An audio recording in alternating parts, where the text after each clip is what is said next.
या good morning everyone. I hope आप सब लोग अच्छा कर रहे होंगे और अच्छे से पढ़ाई कर रहे होंगे। देखिए, भारतीय साक्षर अधिनियम का आज 10वां लेक्चर है और लास्ट लेक्चर में हम लोगों ने डिस्कस किया था 136 का रोल, कि 136 का क्या रोल है in order to prove any fact admissible. किसी भी तथ्य को आप ग्राह्य कब बना सकते हैं, इसके रिगार्डिंग फैक्ट वो जो हम बात कर रहे थे। आज हम फर्दर डिस्कस करते हैं ऑन द सेम पॉइंट। उस बात को हम लोग अलग से बताते हैं और अलग से डिस्कस करते हैं। लास्ट क्लास में पैराग्राफ नंबर 1 बताया था मैंने, और पैराग्राफ नंबर 1 में जो बात थी वो ये थी कि अगर कोई भी पार्टी किसी फैक्ट को प्रूव करना चाहती है, ठीक है, कोई भी पार्टी किसी तथ्य को साबित करना चाहती है, कोई भी पार्टी किसी फैक्ट को प्रूव करना चाहती है। जैसे मान लीजिए फैक्ट ये है कि sir there was a contract.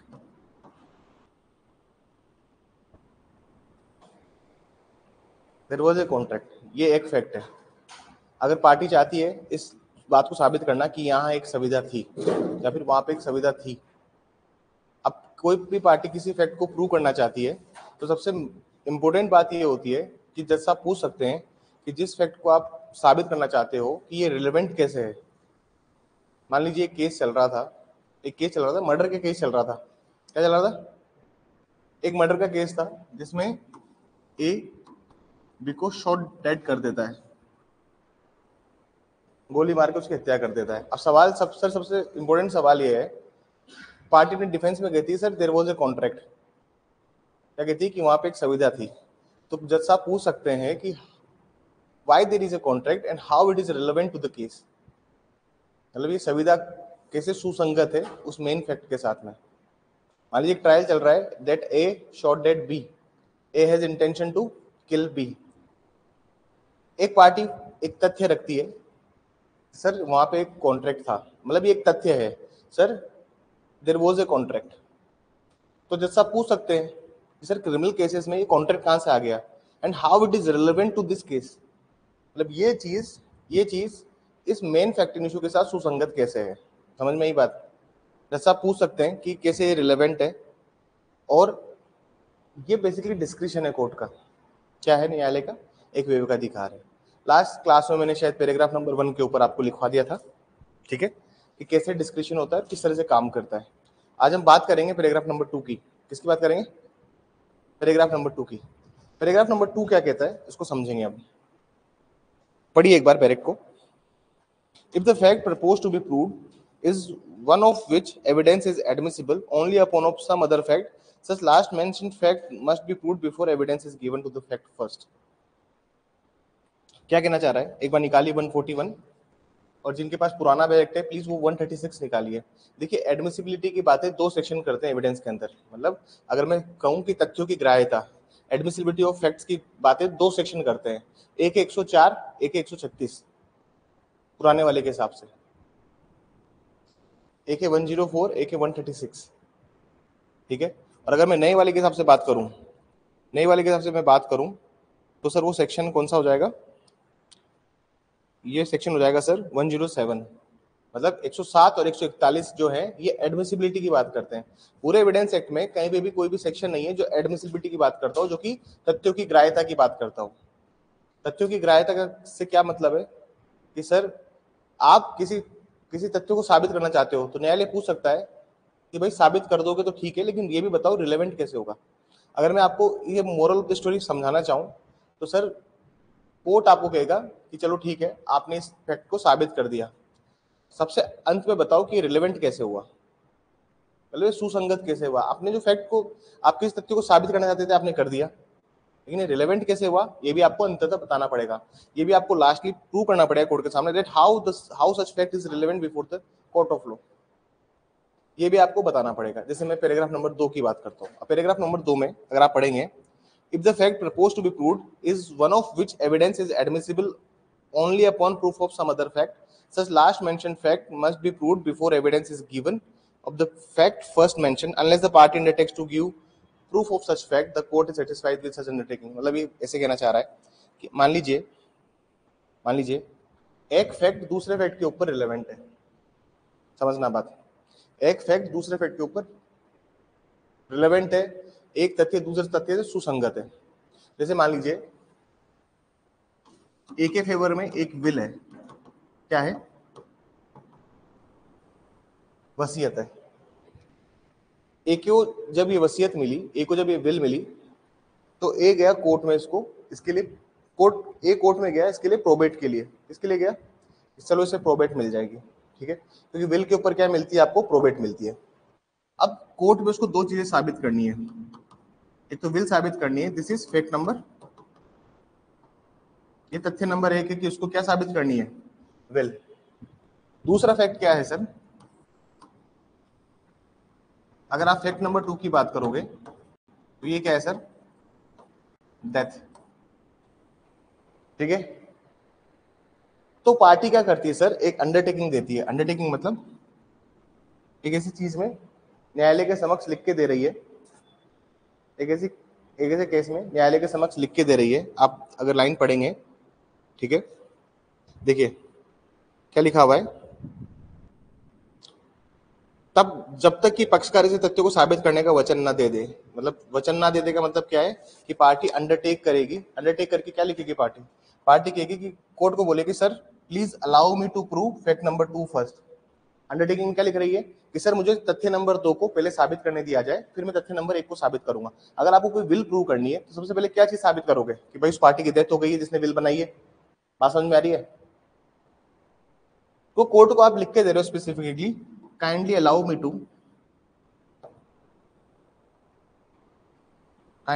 To prove fact number 2 first, मतलब पहले फैक्ट नंबर 2 को साबित करने दिया जाए, उसके बाद में फिर मैं फैक्ट नंबर 1 को साबित कर दूंगा। ये बात समझ में आई? मतलब इस फैक्ट को साबित करने की कोई ऐसी खास आवश्यकता थी नहीं, लेकिन फिर भी पार्टी चाहती कि इस फैक्ट को प्रूव किया जाए। और जनरली बात क्या होती है, किसी एक फैक्ट को, इस फैक्ट को एडमिसिबल बनाने के लिए इस फैक्ट को साबित किया जा रहा है। मतलब जब तक डेथ साबित नहीं होगी तब तक विल एडमिसिबल नहीं होगी, क्योंकि विल तभी ग्राह्य होगी जब ये प्रूव हो जाएगा कोर्ट के अंदर कि जिस पार्टी ने वसीयत बनाई है उसकी डेथ हो चुकी है। डेथ कैसे से साबित की जाएगी? डेथ सर्टिफिकेट से। अगर आपको डेथ साबित करनी है कैसे करेंगे? या तो शमशान घाट की रसीद लगेगी, शमशान घाट में रसीद मिलती है, उससे उससे साबित करो, या फिर डेथ सर्टिफिकेट से साबित करो। जो डेथ सर्टिफिकेट मिलता है वो भी शमशान घाट की रिसिप्ट पे मिलता है। शमशान घाट होता है ना, वहां की अथॉरिटी आपको लिख के देती है कि किसका हमने अंतिम संस्कार किया है। बात समझ में आ रही है? और वो रिसिप्ट जब आप बर्थ एंड डेथ रजिस्ट्रेशन कार्यालय में देते हैं, जन्म हो व मृत्यु पंजीकृत का जो कार्यालय होता है वहां पे रिसिप्ट देंगे, तो उसके ऊपर आपको एक डेथ सर्टिफिकेट इशू कर देता है कोर्ट, ठीक है। आफ्टर इट, उसके बाद में डेथ सर्टिफिकेट इशू किया तो देन आप चाहें तो विल को एग्जीक्यूट करा सकते हैं। समझ में आई बात? तो मतलब आप कोर्ट को कह रहे हैं कि सर पहले मुझे फैक्ट नंबर 2 साबित करने दिया जाए, उसके बाद फिर मैं फैक्ट नंबर 1 को साबित करूंगा। ये बात समझ में आई? लिख लीजिए इस बात को, लिखिए पैराग्राफ नंबर 2 के अंदर लिखिए, इन the second para actually there are two facts द्वितीय पैरा के अंतर्गत वास्तविक रूप से दो तथ्य हैं। द्वितीय पैरा के अंतर्गत वास्तविक रूप से दो तथ्य हैं। थोड़ा तेज लिखना प्लीज, ठीक है ना।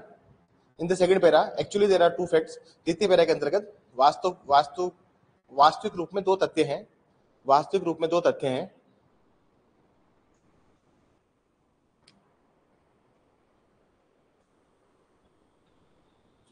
ठीक है। आगे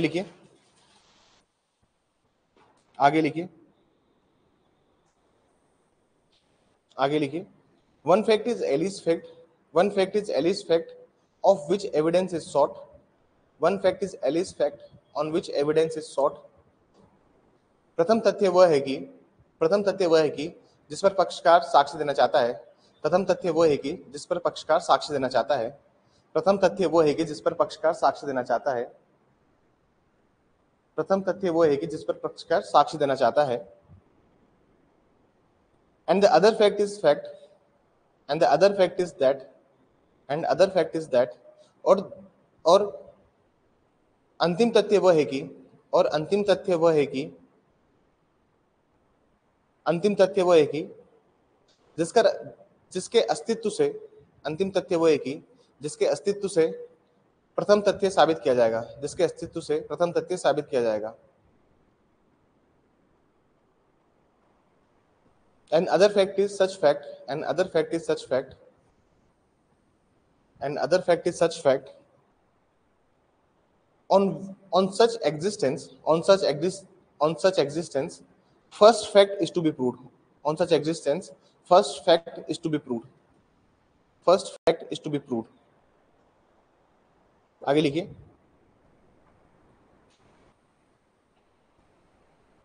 आगे लिखिए।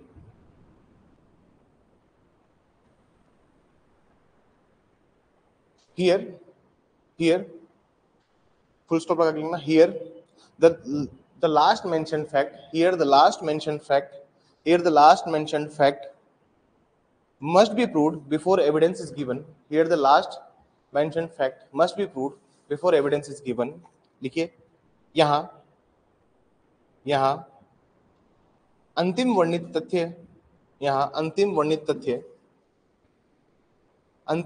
तथ्य को प्रथम वर्णित तथ्य को अंतिम वर्णित तथ्य को प्रथम वर्णित तथ्य को अंतिम वर्णित तथ्य का साक्ष्य देने के पूर्व यहाँ अंतिम वर्णित तथ्य को प्रथम वर्णित तथ्य का साक्ष्य देने के पूर्व साबित किया जाना आवश्यक है।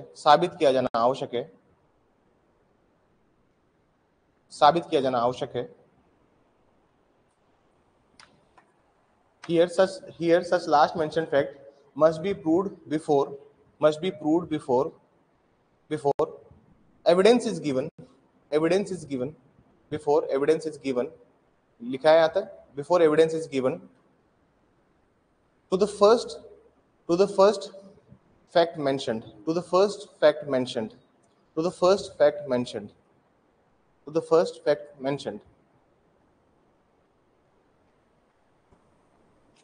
पैराग्राफ चेंज करके लिखिए।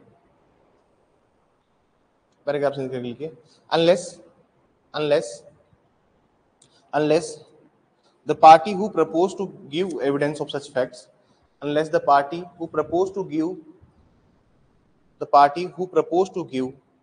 such evidence of such fact unless the party proposes to give such evidence of such fact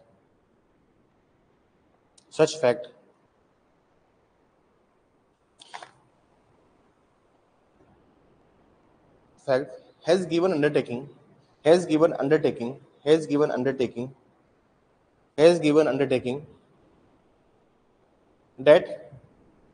that he will prove such fact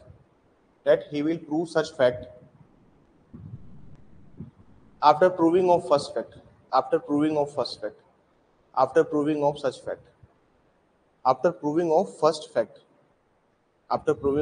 fact paragraph change करके लिखिए। जब तक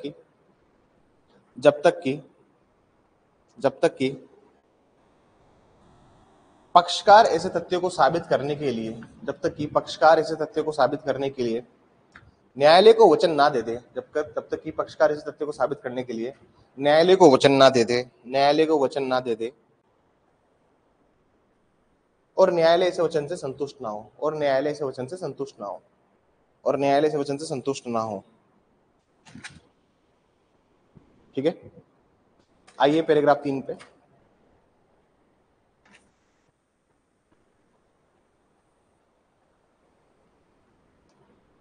पैराग्राफ 3 में क्या है सर? पैराग्राफ 3 में ऐसा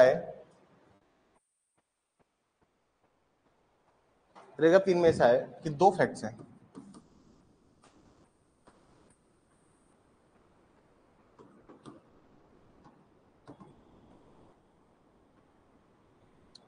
ऐसा है सर, एक मेन फैक्ट है,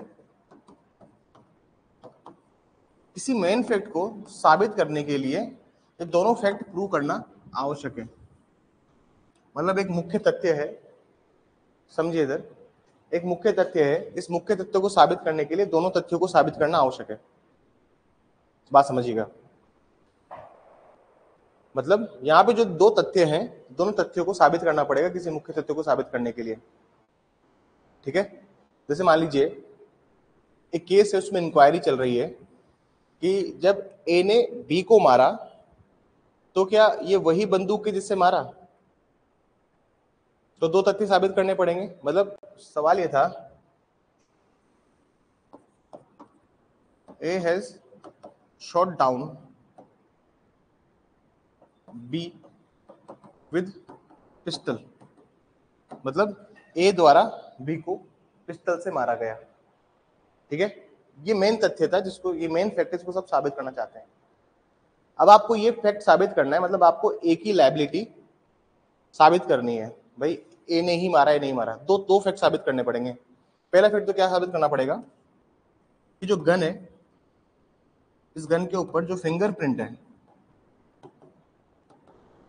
वो किसके हैं। और दूसरा फैक्ट ये साबित करना पड़ेगा जो बी के बॉडी से जो बुलेट रिकवर हुई है, उसकी बॉडी से जो जो गोली बरामद हुई है, बुलेट रिकवर हुई है, वो इसी बंदूक की है। किसी बंदूक की है, सेम गन की है। तो मतलब आपको दो फैक्ट प्रूव करने हैं, एक तो बैलिस्टिक रिपोर्ट को प्रूव करना पड़ेगा आपको, और एक क्या प्रूव करना पड़ेगा कि जो गन है उसके ऊपर फिंगरप्रिंट किसके हैं, एक ही है। तभी तभी पता, तभी तो ये फैक्ट साबित होगा ना। सिर्फ फिंगरप्रिंट से थोड़ी ना पता लगेगा। ऐसे तो भैया सबके पास गन है, सबके पास अलग अलग फिंगरप्रिंट है, लेकिन रिपोर्ट जब तक ये नहीं आएगी, बैलिस्टिक रिपोर्ट नहीं आएगी कि इसी बंदूक की गन, इसी इसी पिस्टल की जो गोली है, एक इसी पिस्टल की जो गोली है वही उसकी बॉडी से भी रिकवर हुई है, तभी तो तभी तो हर तभी तो कोर्ट कंक्लूसिवली प्रूव कर पाएगा, तभी तो कोर्ट निश्चय रूप से साबित कर पाएगा। क्योंकि कंक्लूसिव तो तभी प्रूव हो पाएगा ना जब ये दोनों फैक्ट प्रूव होंगे। बात समझ में आ रही है। तो पैराग्राफ नंबर 3 क्या बोलता है, पैराग्राफ नंबर 3 बोलता है कि अगर किसी फैक्ट को प्रूव करने के लिए दो फैक्ट को साबित करना आवश्यक है और दोनों फैक्ट एक दूसरे पर डिपेंडेंट है। बताइए, ये फैक्ट इसके ऊपर डिपेंडेंट है और ये फ्री फैक्ट इसके ऊपर डिपेंडेंट है, दोनों एक दूसरे पर निर्भर करते हैं। तो न्यायालय का डिस्क्रिशन हो गया, कोर्ट का विवेकाधिकार होगा, ठीक है ना, न्यायालय का ये विवेकाधिकार होगा, डिस्क्रिशन होगा कि कोर्ट चाहे तो आपको ये फैक्ट साबित करने दे या फिर ये वाला फैक्ट साबित करने दे। मेरी बात समझ रहे हैं? एक बार पढ़िए पैराग्राफ नंबर 3 को। If the relevancy of one alleged fact depends upon another alleged fact being first proved, the judge may in his discretion either permit evidence of the first fact to be given before the second fact is proved or require evidence to be given of the second fact before the evidence। मतलब आप चाहें तो पहले इसको साबित करें या आप चाहें तो इसको साबित करें। साबित तो दोनों को ही करना पड़ेगा क्योंकि दोनों फैक्ट ही क्या है सर, रिलेवेंट है, सुसंगत है। अंतर क्या है, कोई मुझे बताएगा पैराग्राफ नंबर 2 में और 3 में क्या अंतर है? अभी पैराग्राफ नंबर 1 पढ़ा है मैंने, आप मुझे कोई भी बच्चा इसका अंतर बताएगा कि दोनों में क्या डिफरेंसेस हैं, दोनों में अंतर क्या है, फैक्ट नंबर 1 में और फैक्ट नंबर 2 में क्या अंतर है? ऑनलाइन वाले बच्चे भी आंसर दे सकते हैं, क्या डिफरेंस है दोनों में?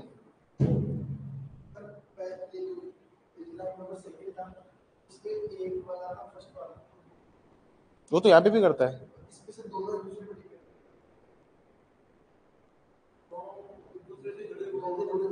यहाँ पे जुड़े हुए दोनों एक दूसरे से।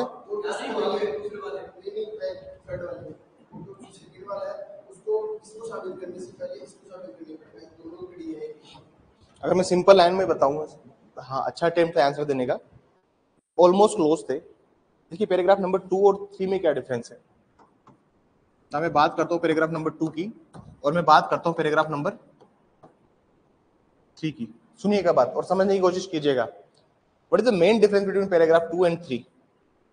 यहाँ पे सर दो फैक्ट है।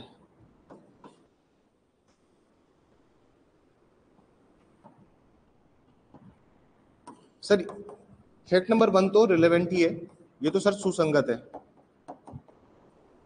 लेकिन इट मे बी रिलेवेंट और इट मे बी, मतलब ये हो भी सकता है रिलेवेंट और इररिलेवेंट। मतलब कहा जाए तो सर ये सुसंगत भी हो सकता है और विसंगत भी हो सकता है। पैराग्राफ नंबर 2 में एक फैक्ट जो है ये चाहिए, ये हो तो रिलेवेंट भी हो सकता है या फिर इररिलेवेंट भी हो सकता है। लेकिन जहां पे मैं पैराग्राफ नंबर 3 की बात करता हूं तो यहाँ पे दोनों फैक्ट क्या है सर, दोनों फैक्ट, दोनों तथ्य क्या है सर, एक दूसरे के साथ सुसंगत है। मतलब दोनों फैक्ट एक दूसरे के साथ क्या है सर, रिलेवेंट है। दोनों को साबित करना आवश्यक है। This is the main difference between paragraph 3 and 3। क्योंकि जब देखिए, अगर सिर्फ आपने बैलिस्टिक रिपोर्ट को साबित किया तो उससे तो ये साबित नहीं होता ना कि बंदूक उसी ने चलाई है। आपको बंदूक से फिंगरप्रिंट भी तो लेने पड़ेंगे ना उसके। आपने सिर्फ फिंगरप्रिंट ही लिया, बैलिस्टिक रिपोर्ट नहीं ली, तो भी साबित नहीं होगा। तो दोनों फैक्ट जब एक दूसरे के साथ साबित किए जाएंगे तभी क्या होगा सर, तभी वो फैक्ट प्रूव होगा। तभी क्या होगा, मेन फैक्ट जो है वो प्रूव होगा। जब मुख्य तथ्य तभी साबित हो पाएगा जो दोनों तथ्यों को आप साथ में साबित करेंगे। चाहे तो आप इसको पहले साबित करो, चाहे तो आप इसको पहले साबित करो, कोई फर्क नहीं पड़ता, दोनों फैक्ट दूसरे पे डिपेंडेंट है। एग्जाम्पल नोट कीजिए पैराग्राफ नंबर 3 में, एग्जाम्पल नोट कीजिए प्लीज। और ये हैंड टू हैंड जब पढ़ाता रहो ना क्लास में तभी पेन चलते रहना चाहिए। मैं अब कुछ टाइम बाद समय देना बंद कर दूंगा आपको एग्जाम्पल नोट करने के लिए। समझ में आया क्या? नहीं आया ना, आपकी शक्ल से दिख रहा है। क्या समझ में नहीं आया बेटा? सेक बता रहा हूँ, दोबारा बताऊंगा, ठीक है ना? पूछो ना आप मुझसे, तो आप लोगों की शक्ल से पता लग जाता है कि समझ में आया नहीं आया।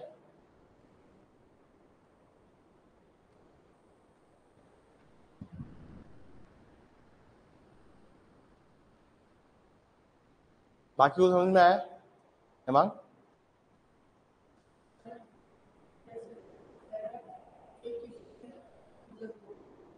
हाँ, दो फैक्ट है, हाँ बेटा।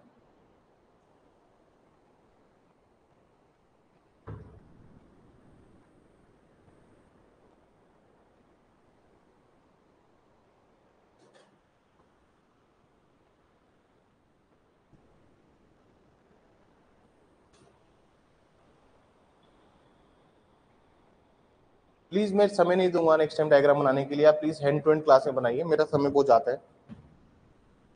देखिए मैं दोबारा बताता हूँ, पैराग्राफ नंबर 2 में क्या था ना कि ये जो फैक्ट नंबर 2 था ये रिलेवेंट हो या नहीं हो तो भी कोर्ट आप क्या चाहते हो, उसको साबित करना चाहते हो। बात समझ में आई? Either it may be relevant और इररिलेवेंट, आप फिर भी साबित करना चाहते हो, और नहीं भी करोगे साबित तो भी कोई फर्क नहीं पड़ता मेन फैक्ट को प्रूव करने के लिए। बात समझ में आई ना? ठीक है। लेकिन अगर आप पैराग्राफ नंबर 3 में आएंगे, यहाँ पे दोनों फैक्ट को साबित करना मैंडेटरी है। मैंडेटरी है ना? जैसे एक एग्जांपल दिया था मैंने पैराग्राफ नंबर 2 में कि भैया शादी कर ली थी भाग के घर से, और पंडित जी ने क्या किया है, रजिस्टर में एंट्री कर ली है। जरूरी है कि पंडित जी के रजिस्टर से पता आप कोर्ट न्यायालय में साबित कर पाओ? जरूरी है कि पंडित जी ने जो रजिस्टर में एंट्री करी है आर्य समाज मंदिर में, जिस रजिस्टर में एंट्री की गई थी उसी से आप साबित कर पाए? क्या आवश्यक है क्या ऐसा? नहीं है ना? और भी तो तरीके हो सकते हैं ना, और भी तो तरीके हो सकते हैं कि इन्होंने शादी की थी उस चीज को साबित करने के लिए। और भी तरीके हो सकते हैं ना भाई। आधार कार्ड के ऊपर पति का नाम ये लिखा हुआ है तो मतलब शादी हो गई है। देर इज नो सर्टेनिटी और देर इज नो पॉसिबिलिटी कि लोग क्या कहते हैं और क्या इसके रिगार्डिंग प्रोविजन है, लेकिन प्रोविजन आर वेरी प्लेन। तो प्रावधान तो सामान्य है ही ना, क्योंकि इधर तो दोनों तथ्यों को साबित करना पड़ेगा। चलिए मैं ज्यादा समय नहीं लूंगा इसमें, लिखना स्टार्ट कीजिए। थर्ड पॉइंट में लिखेंगे, थर्ड पॉइंट में लिखेंगे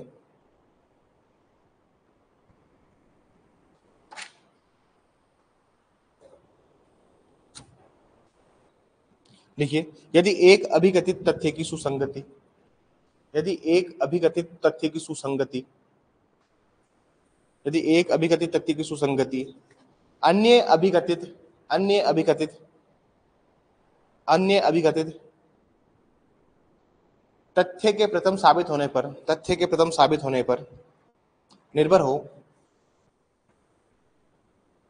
एक अभिकथित तथ्य की सुसंगति अन्य अभिकथित तथ्य के प्रथम साबित होने पर निर्भर हो, if the relevancy of one alleged fact if the relevancy of one alleged fact depends upon another alleged fact, if the relevancy of one alleged fact depends upon another alleged fact, depends upon one another alleged fact being first proved, being first proved, being first proved, आगे लिखिए, तो न्यायाधीश तो न्यायाधीश तो न्यायाधीश अपने विवेकानुसार अपने विवेकानुसार के अपने विवेकानुसार तो न्यायाधीश अपने विवेकानुसार दूसरे तथ्य के साबित होने के दूसरे तथ्य के साबित होने के दूसरे तथ्य के साबित होने के पूर्व दूसरे तथ्य के साबित होने के पूर्व प्रथम तथ्य का साक्ष्य देना अनुज्ञात करेगा प्रथम तथ्य का साक्ष्य देना अनुज्ञात करेगा या द्वितीय तथ्य से पूर्व प्रथम तथ्य के लिए अनुज्ञात करेगा देखिए, then judge may in his discretion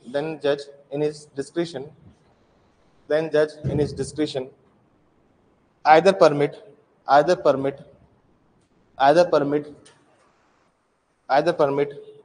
evidence of the first fact before second fact either permit evidence of first fact before permit second fact is to be proved or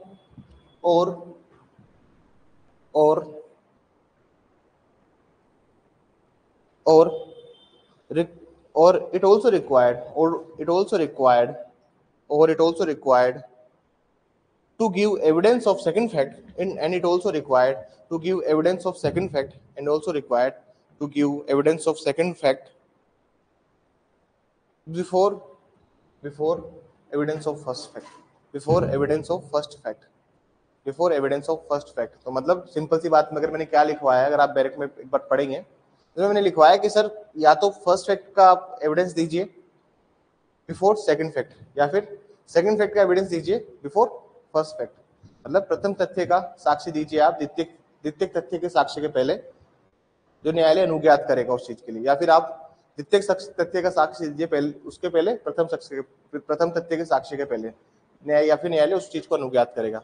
अभी कोर्ट की इच्छा है, उसका विवेकानुसार है कि आपकी कोर्ट आपको या तो ये पहले प्रूव करने दे या फिर ये। अब कोर्ट की इच्छा है कि वो आपको पहले फिंगरप्रिंट साबित करने दे या फिर बैलिस्टिक रिपोर्ट, ये कोर्ट की इच्छा है। बस समझ में आ रही है कोर्ट क्या कहना चाह रहा है? मतलब दोनों फैक्ट यहाँ पे क्या है सर, रिलेवेंट है इसीलिए न्यायालय क्या दे रहा है, दोनों तथ्य क्या है यहाँ पे सुसंगत है।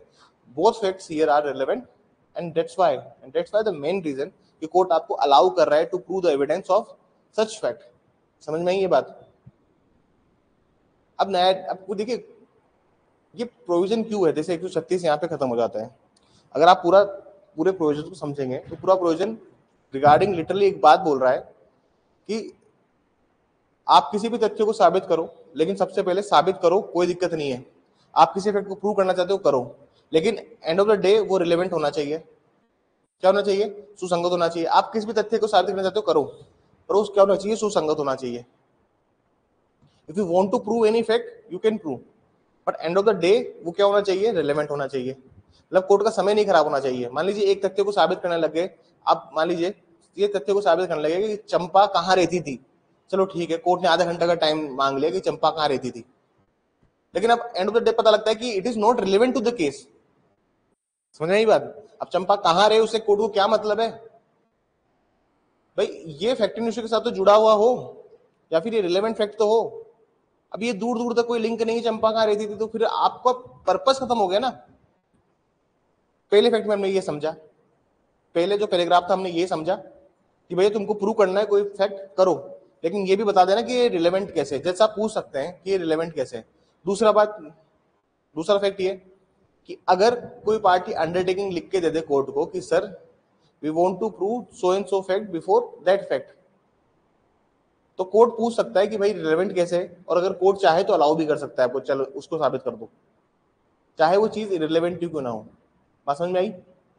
कोई विसंगत बात है, विसंगत तथ्य है, कोर्ट उसको बोल देगा कि ये रिलेवेंट फैक्ट है, लेकिन ठीक है आप इसको पहले साबित करो कि ये इससे कैसे लिंक करता है। थर्ड पॉइंट में क्या है? थर्ड पॉइंट में दोनों फैक्ट्स रिलेवेंट है, दोनों तथ्य क्या है, सुसंगत है। जो थर्ड पैराग्राफ की बात कर रहे हैं हम लोग, दोनों फैक्ट एक दूसरे के साथ क्या है, रिलेवेंट है। तो कोर्ट की इच्छा है वो कहते तो पहले इस फैक्ट को प्रूव करो फिर इसको करो। बात समझ में आई? कोर्ट की इच्छा है कि वो फैक्ट नंबर 1 को प्रूव करने के लिए बोले, फैक्ट नंबर 2 को प्रूव करने के लिए बोले। ये बात समझ में आई? 136 क्लियर है? ये क्लियर हुआ? ठीक है, very well then.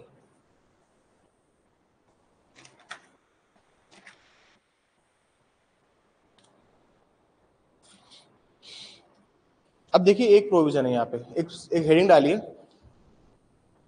Section 107 read with 141।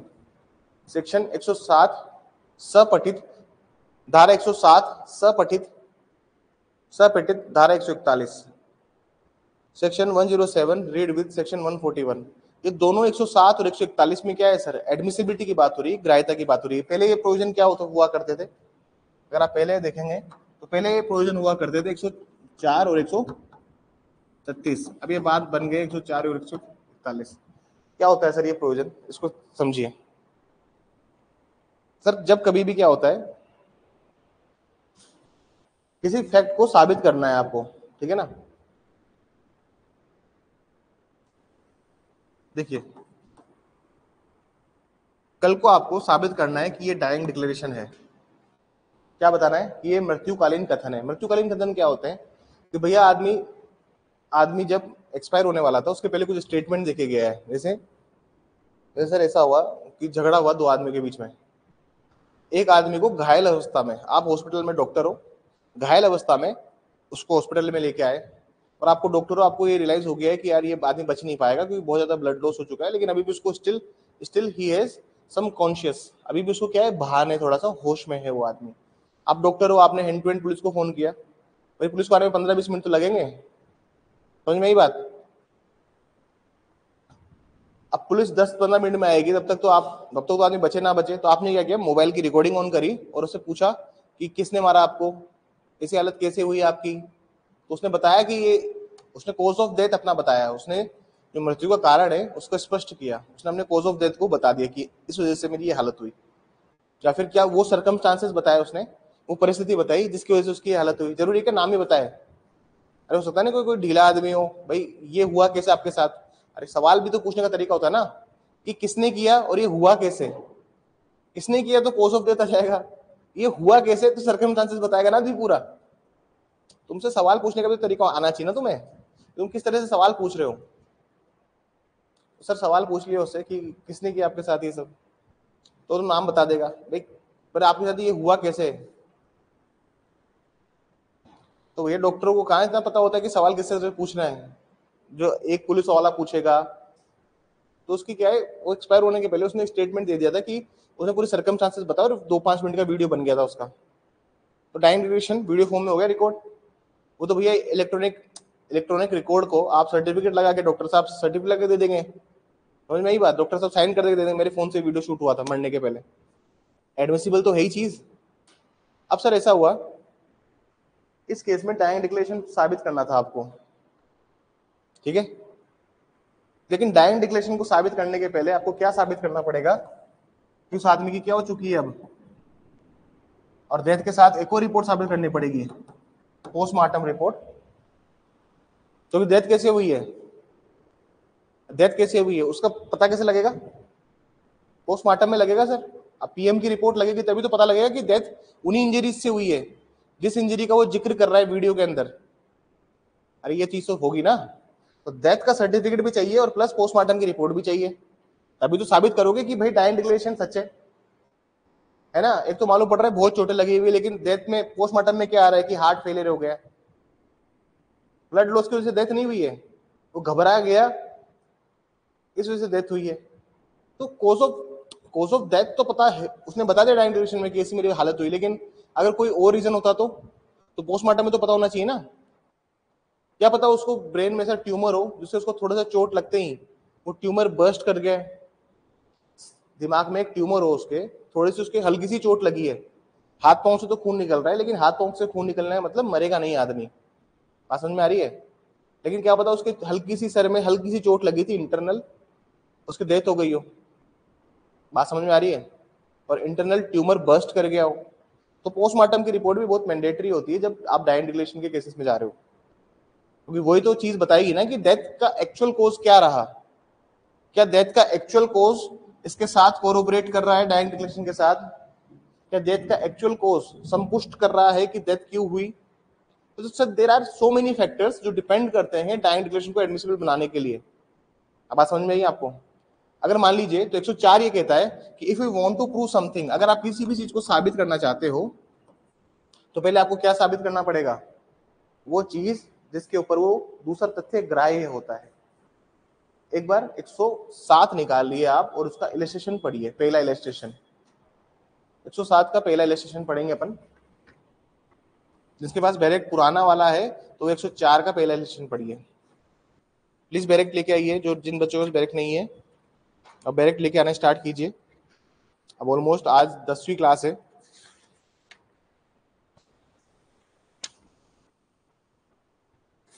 Illustration देखिए, ए विशिष्ट टू प्रूव डाइंग डिक्लेरेशन क्या चाहता है, ए न्यायालय के समक्ष साबित करना चाहता है कि उसका मृत्युकालीन कथन है, तो उसको क्या चीज साबित करनी पड़ेगी सर, उसकी डेथ साबित करनी पड़ेगी। बात समझ में आ रही है, डेथ साबित करेगा तभी तो डाइंग डिक्लेरेशन को साबित कर पाएगा। दूसरा इलस्ट्रेशन पढ़िए, A wishes to prove to give secondary evidences. अब सर सेकेंडरी एविडेंस क्या होते हैं थोड़ा सा समझिए, ये जो इलस्ट्रेशन है इसको भी समझाता हूं मैं। देखिए 104 वो 107 मैं आपको थोड़ा सा इसको साइड में लेके बताता हूँ।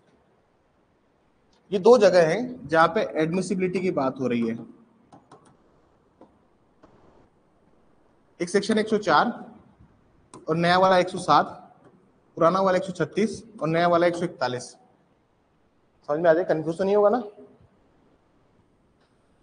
लिखना बंद कर दूं क्या नया पुराना, वरना तुम्हें याद कैसे होगा फिर। ठीक है नया लिखूंगा मैं आपसे। मैं बात कर रहा हूं ग्राह्यता की, कि ग्राह्यता कहां पे दी गई है, एडमिसिबिलिटी कहां दी गई है। दो सेक्शन 107 141, यहाँ पे एडमिसिबिलिटी का जिक्र है पूरे एविडेंस एक्ट के अंदर। जहां पे भी सवाल आ जाए कि what do you understand by admissibility, तो आपको 136 अब 141 है, 141 तो लिखना ही है आपको, उसके साथ आपको 107 भी लिखना है। जब समझ में आई, मतलब आपको 141 लिखना है, उसके साथ में 107 भी लिखना है। देखिए ये बात करता है किसकी, सबूत के भार की, बर्डन ऑफ प्रूफ की। जबकि ये बात ये क्या करता है, it is a rule of evidence. अंतर क्या है दोनों में, कि ये साक्ष्य का नियम है। किसका नियम है, साक्ष्य का नियम है। It is a rule of evidence but it is a burden of proof, ये सबूत का भार है। अगर आप किसी को किसी भी चीज को ग्राह्य बनाना चाहते हो, जैसे डाइंग डिक्लेरेशन मृत्युकालीन कथन को न्यायालय आप चाहते हो कि कोर्ट उसके ऊपर यकीन करे डाइंग डिक्लेरेशन के ऊपर, तो आपकी जिम्मेदारी है कि डेथ को प्रूव करो आप पहले तो। क्योंकि सर सिन क्वा नॉन कंडीशन कहते हैं ना किसी भी चीज में,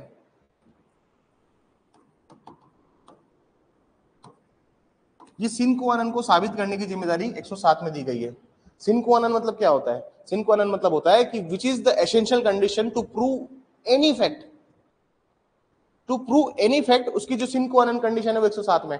मैं आपको और एग्जांपल देता हूं इस चीज के, आपको थोड़ा सा और डिटेल में समझाने की कोशिश करता हूं। देखिए जितना समझ में आता है ठीक है, लेकिन आपकी बुद्धि का विकास तभी हो पाएगा, आपके अंदर लीगल माइंड तभी डेवलप हो पाएगा जब आप इन चीजों को समझने स्टार्ट करेंगे। जैसे मान लीजिए सेक्शन 73 है कॉन्ट्रैक्ट एक्ट का, पहली लाइन क्या लिखी हुई है, wherever any contract has been broken. क्या लिखा हुआ है पहली लाइन, पहला शब्द क्या लिखा हुआ है, wherever a contract has been broken. जहां कहीं भी किसी संविदा का विखंडन होता है, कॉन्ट्रैक्ट है आपके पास, आइए 173 में सेक्शन 73 खोला जाए,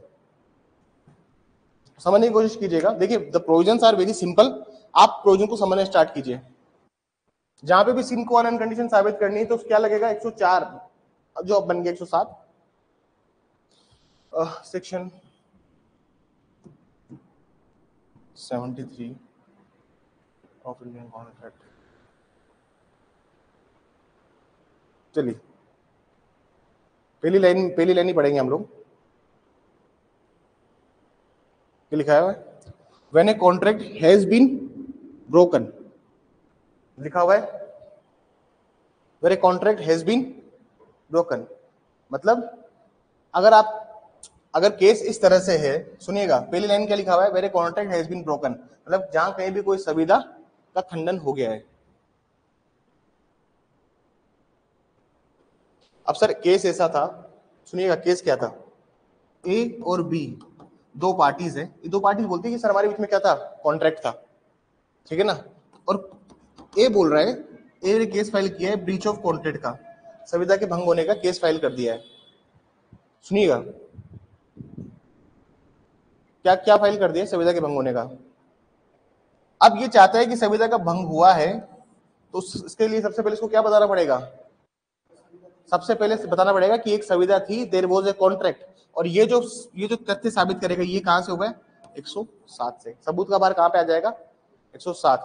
तो कॉन्ट्रैक्ट सबसे पहले भाई, आपका कॉन्ट्रैक्ट ब्रीच हुआ है नहीं हुआ वो बाद की बात है, लेकिन उसको साबित करने के लिए पहले क्या साबित करना पड़ेगा? कि there was an existence of a valid contract, कि एक वैध संविदा अस्तित्व में थी।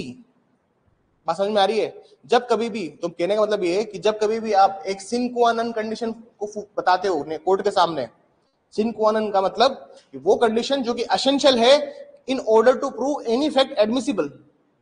आप किसी उस परिस्थिति को बताते हो जिस वजह से दूसरा तथ्य ग्राह्य होगा, उसको क्या बोलते हैं हम लोग? सिन क्वा नन, एसेंशियल कंडीशन। जैसे मान लीजिए डाइवोर्स का केस है, डाइवोर्स के केस में या फिर मेंटेनेंस का केस है, तो मेंटेनेंस तभी मिलेगा ना जब एक वैध विवाह है, एक वैलिड मैरिज है। अगर एक वैलिड मैरिज नहीं हुई है पार्टीज के बीच में, तो मतलब कोई भी पार्टी अगर मेंटेनेंस का केस मांगती है, मेंटेनेंस क्लेम करती है, तो उसको क्या साबित करना पड़ेगा? सबसे पहले कि एक वैलिड मैरिज थी, एक वैध विवाह हुआ है दोनों पक्षकारों के मध्य। बात समझ में आई? तो वो जो, तो कहने का मतलब ये है कि जब भी एक शब्द आएगा सिन क्वा नन, इसका मतलब होता है एसेंशियल कंडीशन। किसी भी चीज की एसेंशियल कंडीशन हो सकती हो, तो कॉन्ट्रैक्ट के मामले में, ब्रीच ऑफ कॉन्ट्रैक्ट, संविदा भंग के मामले में, संविदा का विखंडन के मामले में, वो एसेंशियल कंडीशन क्या है? कि कॉन्ट्रैक्ट था। बात समझ में आ रही है? किसी भी चीज के ऊपर। बात समझ में आ रही है? तो कहने का मतलब ये है कि, कहने का मतलब ये है सर कि जो ग्राह्यता संबंधित है, जहां पे भी सिन क्वा नन कंडीशन आ जाती है, तो पहले इससे साबित करो, फिर वो न्यायालय की इच्छा है, वो रूल ऑफ एविडेंस है। तो ये एक बर्डन ऑफ प्रूफ है। ये क्या है सर? इसमें लिखिए, मैं थोड़ा अच्छा लिखवाता हूँ इसमें। लिखिए इसमें, लिखिए इसमें भारतीय साक्ष्य अधिनियम की, भारतीय साक्ष्य अधिनियम की हेडिंग डाली थी ना आप लोगों ने? हाँ, सेक्शन 107 रीड विद सेक्शन 141, धारा 100, भारतीय साक्ष्य अधिनियम की धारा 107 के अंतर्गत, धारा 107 के अंतर्गत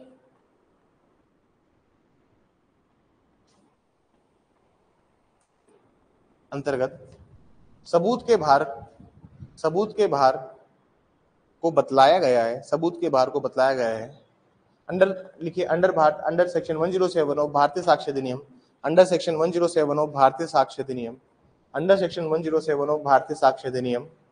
it talks about it talks about it talks about burden of proof, it talks about burden of proof, it talks about burden of proof in order to admissible some other fact, in order to prove some, in order to prove, क्या लिखवाया मैंने? in order to make, ऐसे की in order to make admissible some other fact, in order to make admissible, in order to make admissible some other fact, in order to make admissible some other fact। कहां तक लिखा था हिंदी में? सबूत के बाद को बताया गया है। ये सबूत का भार, ये सबूत का भार, ये सबूत का भार उन तथ्यों को, उन तथ्यों को, उन तथ्यों को साबित किए जाने के लिए, साबित किए जाने के लिए बतलाता है, उन तथ्यों को साबित किए जाने के लिए बतलाता है जो जो साक्ष्य को ग्राह्य बनाने के लिए आवश्यक है, जो साक्ष्य को ग्राह्य बनाने के लिए आवश्यक है, जो साक्ष्य को ग्राह्य बनाने के लिए आवश्यक है, जो साक्ष्य को ग्राह्य बनाने के लिए आवश्यक है, जो साक्ष्य को ग्राह्य बनाने के लिए आवश्यक है। आगे लिखिए, आगे लिखिए, पैराग्राफ चेंज करके लिखिए। Section 107 is deals with burden of proof, is deals with burden of proof, it deals with burden of proof.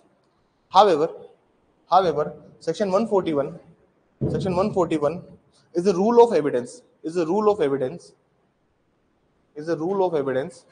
and it provides discretion to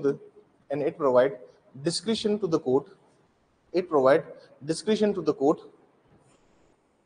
लिखिए, धारा 107 सबूत के बाहर से संबंधित है। धारा 107 सबूत के बाहर से संबंधित है।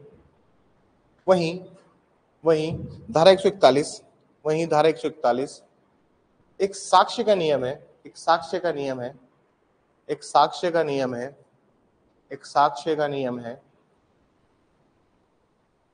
जो न्यायालय को यह विवेकाधिकार देता है कि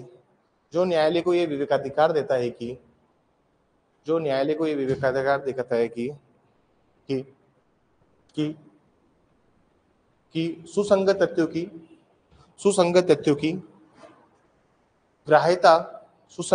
की ग्राह्यता अन्य तथ्यों पर भी निर्भर कर सकती है। सुसंगत तथ्यों की ग्राह्यता अन्य तथ्यों पर भी निर्भर कर सकती है।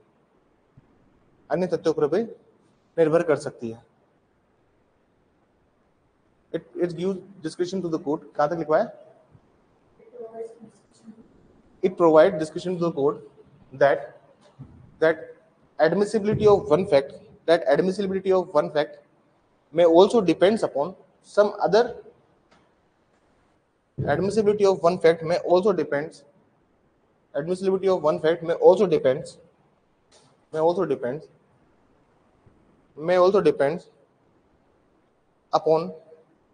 upon some other fact which might be relevant or irrelevant.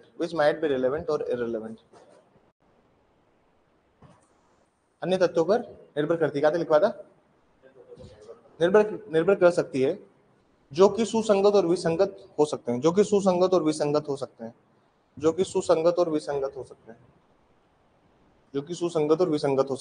ठीक है, समझ में आई दोनों का क्या डिफरेंस है? सर, एक सबूत का बाहर है।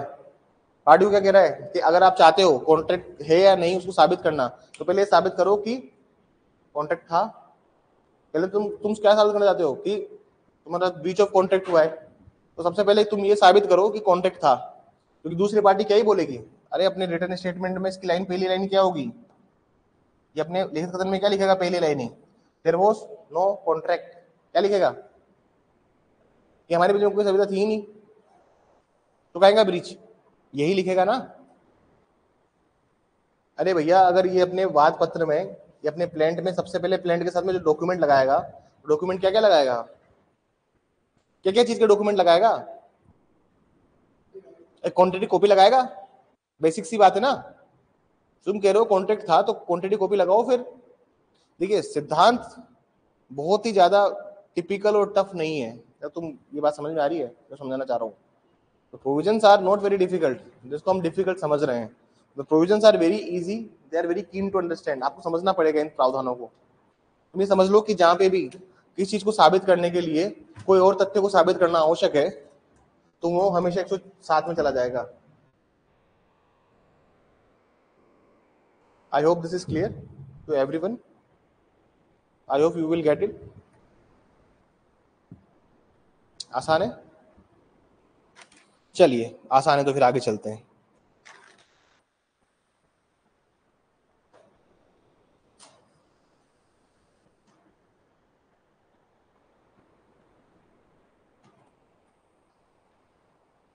ठीक है, एक लाइन में एक टॉपिक है जो मैंने छुड़वा दिया था, उसको मैं करवाना चाहता हूं। यहाँ पे मैंने शायद सीपीसी में भी करवाया है वो टॉपिक।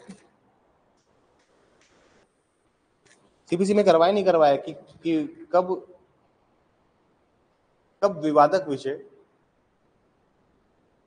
एक सीपीसी में टॉपिक करवाया होगा मैंने, when matter in issue becomes fact in issue, करवाया है मैंने। सीपीसी में हो गया था ना वो टॉपिक कवर, तो यहाँ करवाने की जरूरत नहीं है क्योंकि मैंने करवा दिया है। तो मैंने बताया था कि अगर कोई पार्टी डिनाई डिनाई डिनाई कर रही है तो अल्टीमेटली क्या होता है, मैटर इश्यू क्या बन जाता है, फैक्ट इश्यू बन जाता है। बात समझ में आई? तो शायद मैंने पढ़ा दिया ये, मैंने बताया था कि कब एक विवादक विषय विवादक तथ्य बन जाता है। समझ में आए? मैंने करवा दिया है पहले, ताकि एक बार चेक कर लेना। तो मतलब ये टॉपिक मेरे को नहीं करवाना। तो ये सवाल आया हुआ है डीजीएस में, शायद ये सवाल पूछा हुआ है इन्होंने कि when a matter in issue becomes fact in issue. तो ये शायद मैंने करवा दिया है आपको सीपीसी के साथ में। नहीं करवाया हुआ तो मैं करवा दूंगा, एक बार जाके देखना, इस चीज को देखिएगा, नोट्स रिवाइज कीजिए। ठीक है, हम आगे चलते हैं। कुछ केसेस है, मैं इसमें लिखवाना चाहता हूं आपको।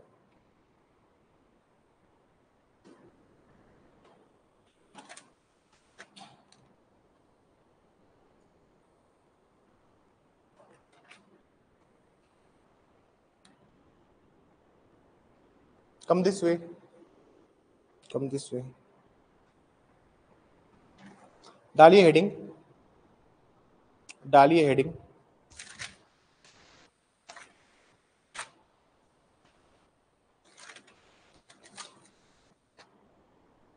हेडिंग डालिए, rule of best evidence. What is rule of best evidence? What is rule of best evidence? What is rule of best evidence?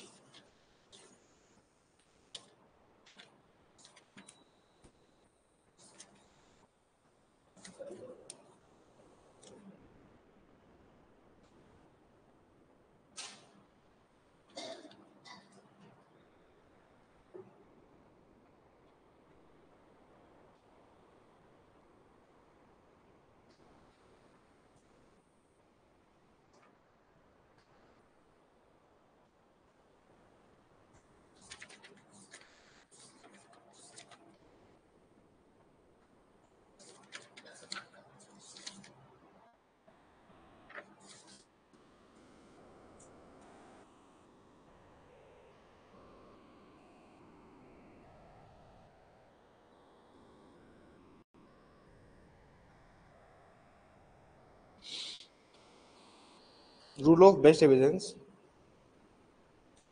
देखिए, सर्वोत्तम साक्ष्य या फिर सर्वोच्च साक्ष्य के नियम, सर्वोच्च साक्ष्य के नियम। What is the rule of best evidence?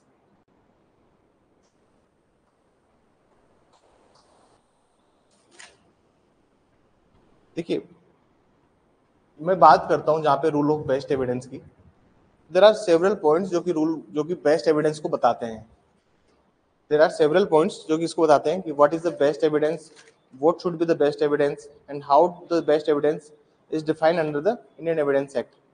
ठीक है, रूल ऑफ बेस्ट एविडेंस की अभी हम बात करेंगे तो हमें ये जानना जरूरी है, जैसे मैं आपको बताऊं कि हियर से evidence is not an evidence, अनुश्रुति साक्ष्य कोई साक्ष्य नहीं होता। एविडेंस ऑलवेज ऑलवेज या all the evidence must be direct, साक्ष्य हमेशा प्रत्यक्ष होना चाहिए। ये सब क्या है, रूल ऑफ बेस्ट एविडेंस। जैसे a primary evidence should be given before secondary evidence, ये सब क्या है, रूल ऑफ बेस्ट एविडेंस है।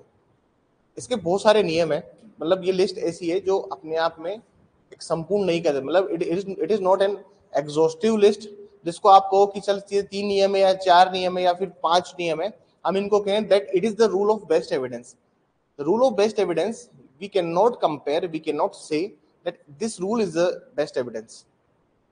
So what is the rule of best evidence? You have to learn, you have to understand from the eye of evidence. Evidence के हिसाब से best evidence क्या है, समझ में आई? जब मैं बात करता हूँ रूल ऑफ बेस्ट एविडेंस की, तो there are so many points, so many things, हम इसको डिस्कस करते हैं। ठीक है, रूल ऑफ बेस्ट एविडेंस को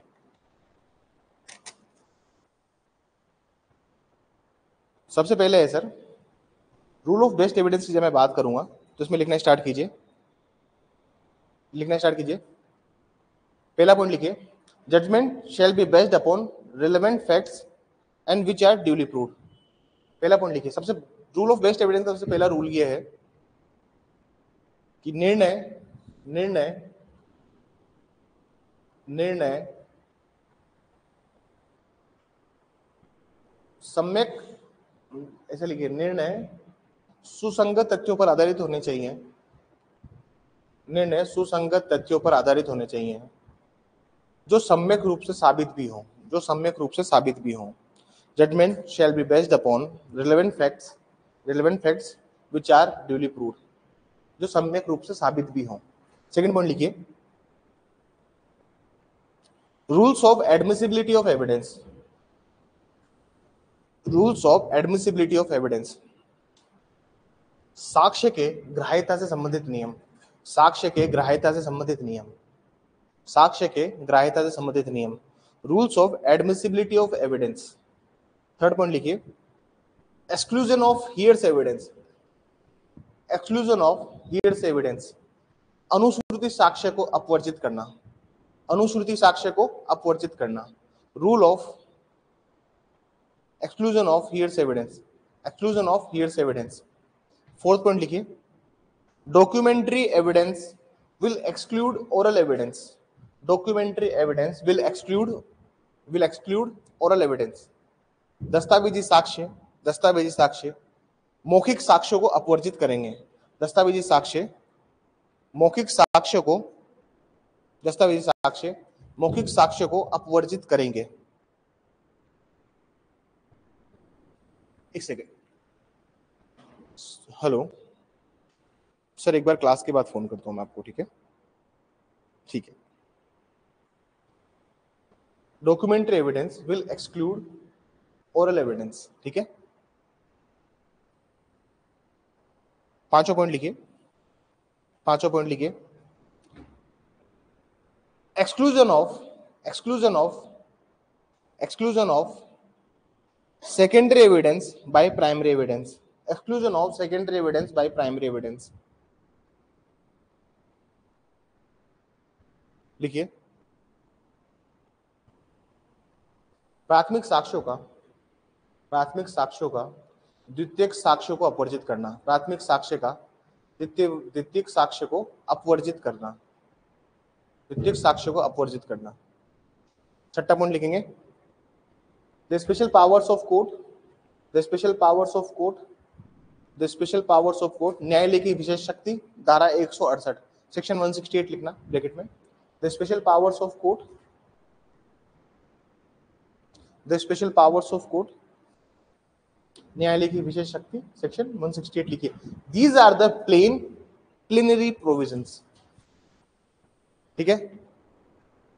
ये सब क्या है sir? Rule of best evidence है। अब एक एक टॉपिक को हम बाद में समझेंगे, मतलब ये सब टॉपिक जो मैंने लिखवाए हैं आपको, इनको हम समझेंगे अराउंड 30-35 क्लास बाद, ठीक है? जब हम पहुंच जाएंगे ओरल एविडेंस पे सेक्शन, हम पहुंच जाएंगे अराउंड सेक्शन 54-55 पे पहुंचेंगे, तब हम इसको पढ़ेंगे। 20-30 क्लास बाद पहुंच जाएंगे। मैं इस टॉपिक्स को भी नहीं छेड़ना चाहता, क्योंकि पहले मैं आपको फंडामेंटल ऑफ लॉ समझाना चाहता हूँ, ठीक है?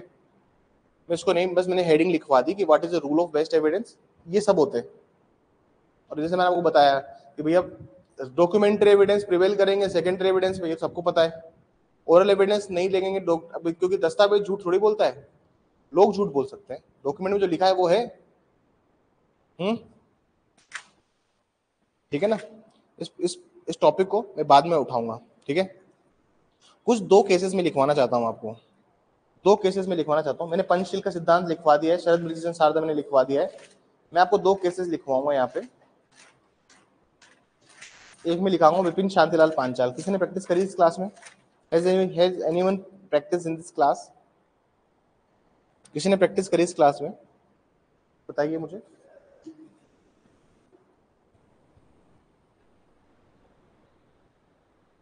चलिए, बात नहीं, समझते हैं क्या प्रोविजंस है और प्रोविजंस क्या बोलते हैं। Provisions are very simple and what they speak about, हम थोड़ा सा उसको समझते हैं। जैसे मान लीजिए मैं एक सिचुएशन देता हूं आपको, कल को आप जज बन गए, ठीक है ना? कल को आप क्या बन गए? जज बन गए।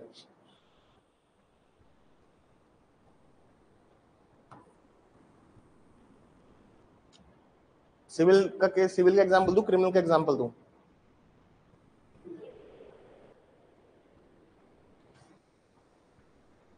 चलो दोनों का एक एक एग्जांपल देते हैं, ठीक है ना? पहले सिविल का एग्जांपल देता हूं। प्लेंट फाइल हुई, रिटन स्टेटमेंट आया, सेटलमेंट ऑफ इश्यूज हुआ, विवादों को का स्थिरीकरण आ गया। वाद पत्र, लिखित कथन, विवादों का स्थिरीकरण। ये मैं सिविल एग्जांपल दे रहा हूं, ठीक है ना। पहले पार्टी ने यहाँ पे अपने प्लेंटिव एविडेंसेस रखे, ठीक है, और जैसे प्लेंटिव एविडेंस रखे, इनका एक डॉक्यूमेंट था, पार्टी ने अपना एक दस्तावेज रखा साक्ष्य के रूप में, एक डॉक्यूमेंट को एविडेंस के रूप में कोर्ट में प्रेजेंट किया कि सर ये डॉक्यूमेंट है, इसको देखिए। कोर्ट ने, मान लीजिए इसका नाम है एग्जिबिट D1, क्या नाम है इसका, एग्जिबिट D1, परिशिष्ट संख्या नंबर 1, परिशिष्ट दस्तावेज संख्या नंबर 1, एग्जिबिट D1 इसका नाम है। देखिए क्रिमिनल ट्रायल जब भी होता है, सिविल हो या क्रिमिनल, हमेशा विटनेसेस को नंबर दिया जाता है। जैसे प्लेंटिव विटनेस नंबर 1 PW1, अगर वही प्रतिवादी का होगा तो क्या आ जाएगा, DW1। क्रिमिनल केस होगा तो प्रोसिक्यूशन विटनेस नंबर 1 और डिफेंस विटनेस नंबर 1। डॉक्यूमेंट होगा तो एग्जिबिट D1, ठीक है ना। एग्जिबिट मतलब वो कागज के ऊपर एक नंबर लगा देते हैं, EXD1, मतलब जो दस्तावेज दिया था एग्जिबिट D1 करके। कोर्ट ने एक फॉर्मल ऑर्डर से, कोर्ट ने एक आदेश से इसको रिजेक्ट कर दिया। आप जज साहब थे, आपको ये डॉक्यूमेंट पसंद नहीं आया, आपने hand to hand order sheet में क्या लिखा, एक ऑर्डर शीट है, आप जज साहब की क्या होती है, ऑर्डर शीट होती है, इसमें वो ऑर्डर लिखते रहते हैं। क्या होता है केसेस में ऑर्डर शीट, मतलब क्या होती है, केस के आगे कागज चिपका होता है, मैं आपको कभी ऑर्डर शीट दिखाऊंगा, उसमें लिखा रहता है कि क्या आदेश दिया, आज की तारीख में क्या आदेश दिया। अभी हाई कोर्ट ने क्या आदेश दिया था कि जजेस को ऑर्डर शीट भी खुद को ही भरनी पड़ेगी, जबकि ये काम रीडर करता है, लेकिन हाई कोर्ट ने ऑर्डर दिया था कि जज खुद भरे ऑर्डर शीट। विरोध कर दिया था जजेस एसोसिएशन ने। जजेस एसोसिएशन ने क्या किया, हम नहीं भरते, क्या ऑर्डर शीट भी हम भरेंगे, क्या जजमेंट भी हम लिखें, ऑर्डर शीट भी हम भरें, ऐसा सब सीन हो गया था अभी। तो सर ये ऑर्डर शीट में जज साहब ने लिख दिया कि we are here by rejecting exhibit D1 as it is relevant to the case. जज साहब ने बोल दिया कि हम इसको निरस्त करते हैं क्योंकि ये पूरे मामले से विसंगत है, और ये जो दस्तावेज इन्होंने प्रस्तुत किया है ये न्यायिक कार्रवाई में बाधा डाल सकता है, आगे चल के लेटर ऑन स्टेज में बाधा डाल सकता है, इसलिए हम इसको यही रिजेक्ट करते हैं। यहाँ पे एक ऑर्डर शीट में एक ऑर्डर आया, और जो पार्टी थी कौन थी, ये अपना प्लेंटिव था, अपना वादी जो था प्लेंटिव, ये कहां चला गया सर,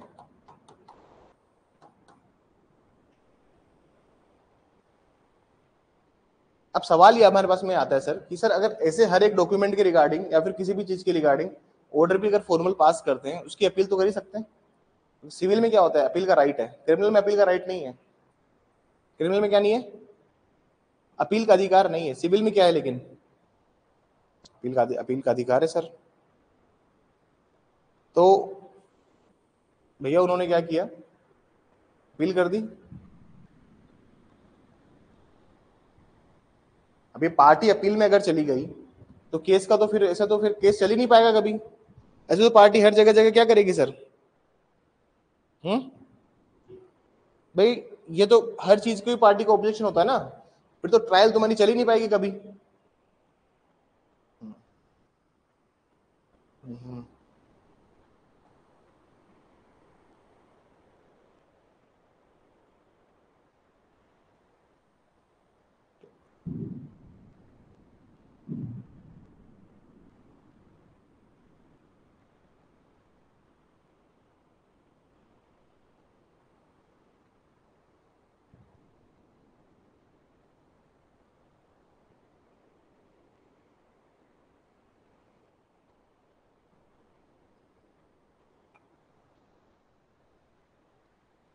ऐसे सर क्रिमिनल ट्रायल चल ही नहीं पाएगा। आप सोचो सिविल का केस हो या क्रिमिनल का केस हो, अगर आप हर एक चीज के लिए ऑब्जेक्शन लगाने लगे तो फिर इस चीज के कैसे निपटोगे आप। तो इसका निवारण करने के लिए, इस चीज को प्रिवेंट करने के लिए, there is a very landmark judgment in that case. इसको बोलते हैं टेंटेटिव एग्जिबिट्स को मार्क कर लेना। मतलब कोर्ट ने क्या बोला, कोर्ट ने बोला कि सर अगर आप कोई डॉक्यूमेंट रिजेक्ट कर रहे हो ना, उसको ऑर्डर शीट में मत लिखिए, आप पार्टी से एविडेंसेस लेते रहिए, आप नॉर्मली ट्रायल चलाइए अपना, ठीक है ना। नॉर्मली ट्रायल लगाइए, यहाँ फाइनल हियरिंग कर दीजिए। नॉर्मली ट्रायल लगाने के बाद में अपना जजमेंट दे दीजिए, डिग्री पास कर दीजिए, और वहां पे बताइए कि आपने उसको अलाउ किया या फिर रिजेक्ट किया। टाइम बचाइए आप अपना, समझ में ही बात। आप अलाउ करोगे नहीं अलाउ करोगे ये सीधा जजमेंट में आना चाहिए, उसके पहले नहीं पता लगना चाहिए पार्टी को, वरना पार्टी क्या करेगी, आपके केस को नहीं चलने देगी। इसको एक जजमेंट में बताया, जजमेंट का नाम लिखिए, Vipin Shantilal Panchal.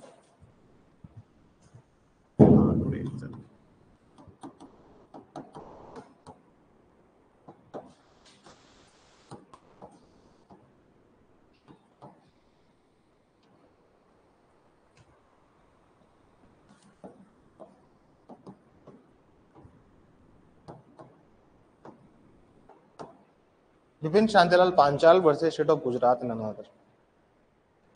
This is 2001 supreme court.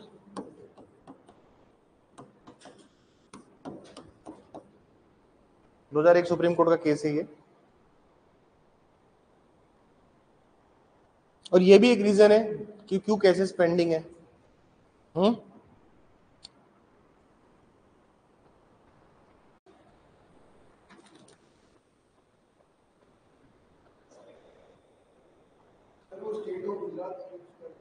N other, NR ही लिखते हैं अदर्स को,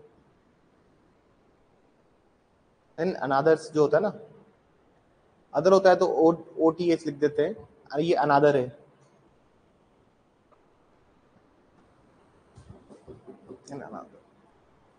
इसमें क्या लोग बोला विपिन शांतिलाल पांचाल में, देखिए इशू आज भी वही है। आप अगर विपिन शांतिलाल पांचाल को समझेंगे, it is regarding the admissibility and inadmissibility. अब न्यायालय को क्या ग्राह्य करना चाहिए, क्या स्वीकार करना चाहिए और क्या अग्राह्य करना चाहिए। तो इशू क्या है sir, issue regarding the admissibility and inadmissibility of the evidences.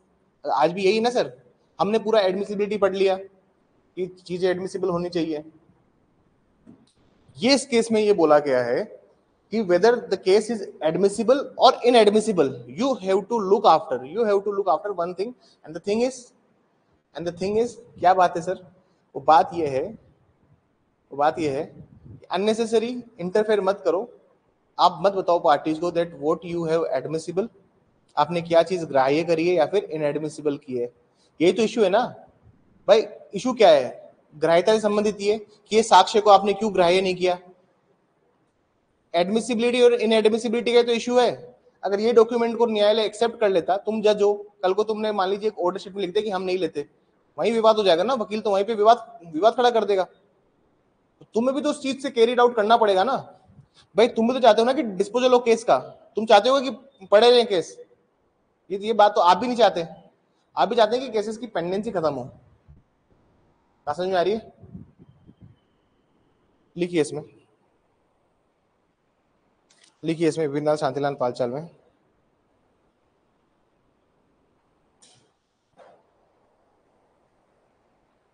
क्योंकि सर क्या होता है कि पार्टी अपील में जाएगी या फिर रिवीजन में चली जाएगी।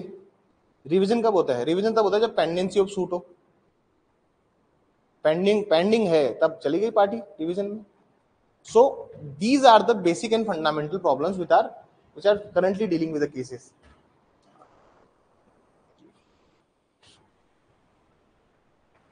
लिखिए इसमें इट वॉज हेल्ड दैट ये न्यायालय ने ये अभिनिर्णित किया कि the practice of deciding objection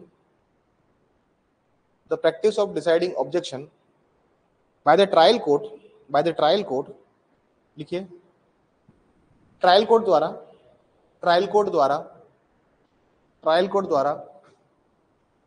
किसी भी साक्ष्य की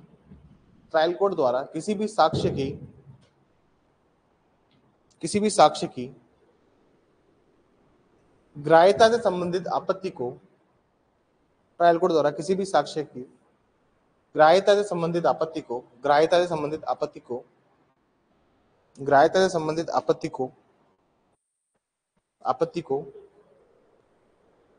निर्धारित करने से संबंधित व्याख्या न्यायालय द्वारा की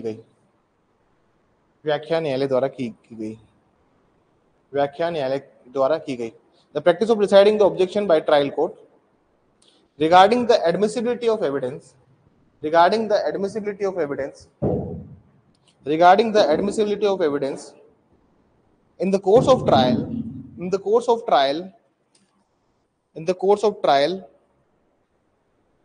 in the course of trial,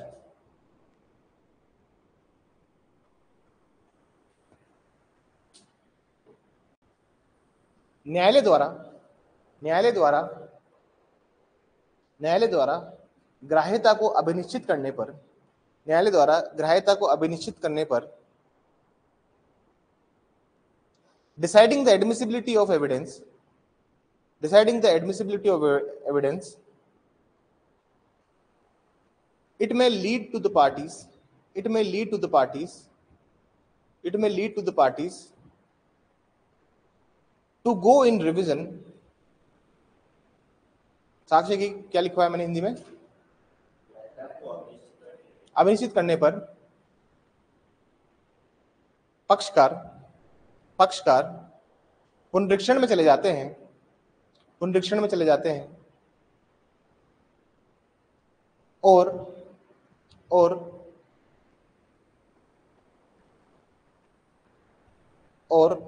मामले को स्थगित रखना पड़ता है, और मामले को स्थगित रखना पड़ता है।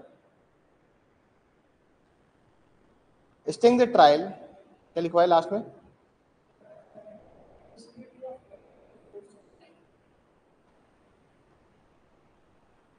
admissibility of evidence in course of trial and the affected party and the affected party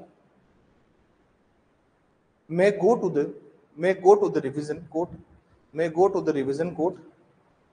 This will lead to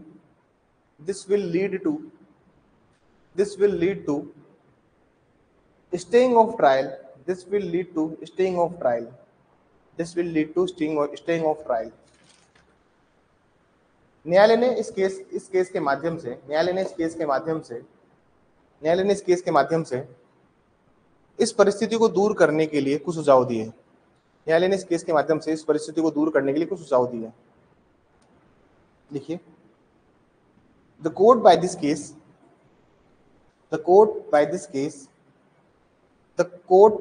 लिखिए, the court by this case having suggested the court by this case having suggested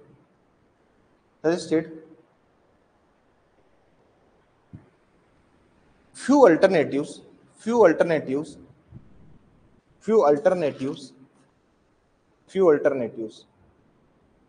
सुझाव दिए। यह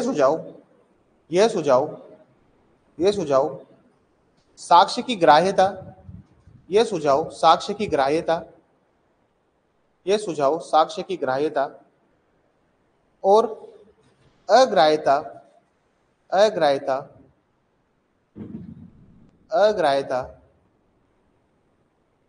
से संबंधित आपत्तियों से जुड़े थे। ग्राह्यता व अग्राह्यता से संबंधित आपत्तियों से जुड़े थे।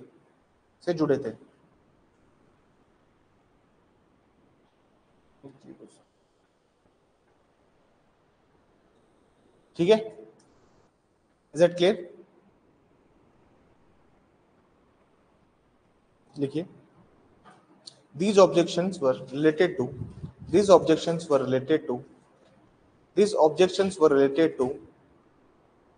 admissibility or inadmissibility of evidence. These suggestions कर लीजिए। These suggestions were related to admissibility or inadmissibility of evidence. These suggestions were related to admissibility or inadmissibility of evidence that raised in trial court.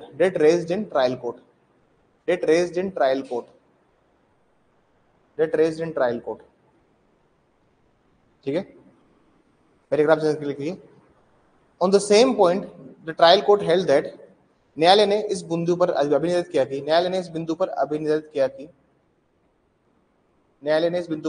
किया कि कि पक्षकार द्वारा आपत्ति होने पर उसके आक्षेप को अभिलिखित कर लिया जाए। पक्षकार द्वारा आपत्ति होने पर उसके आक्षेप को पक्षकार द्वारा आपत्ति होने पर उसके आक्षेप को अभिलिखित कर लिया जाए। The court shall record the objection. The court shall, it was held that the court shall record the objection. The court shall record the objection and shall not decide at the same time. अभिलिखित कर लिया जाए और उसे उसी समय अभिनिर्धारित नहीं किया जाए और उसे उसी समय अभिनिर्धारित नहीं किया जाए और उसे उसी समय अभिनिर्धारित नहीं किया जाए। And shall not decide the objection at the same time. Rather it shall record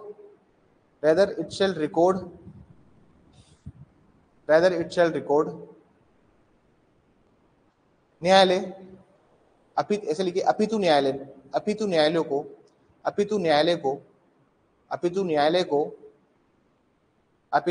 को ऐसा साक्ष्य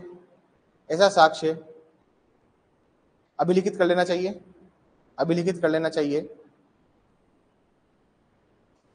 और उसे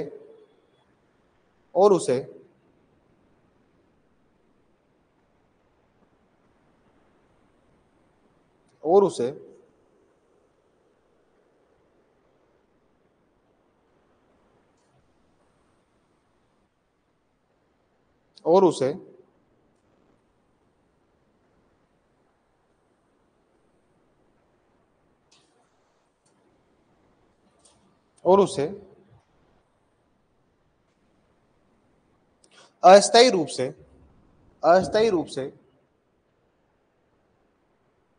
से प्रविष्टि के रूप में दर्ज करना चाहिए और उसे अस्थायी रूप से प्रविष्टि के रूप में दर्ज करना चाहिए। एंड रेदर क्या लिखा है मैंने? rather it shall record the said evidence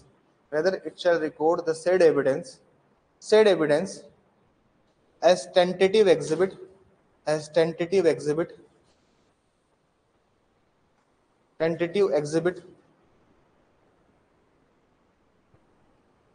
and keep it with the record of case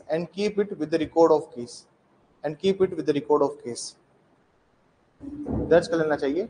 कहां से लिखवा है? दर्ज करना चाहिए और मामले के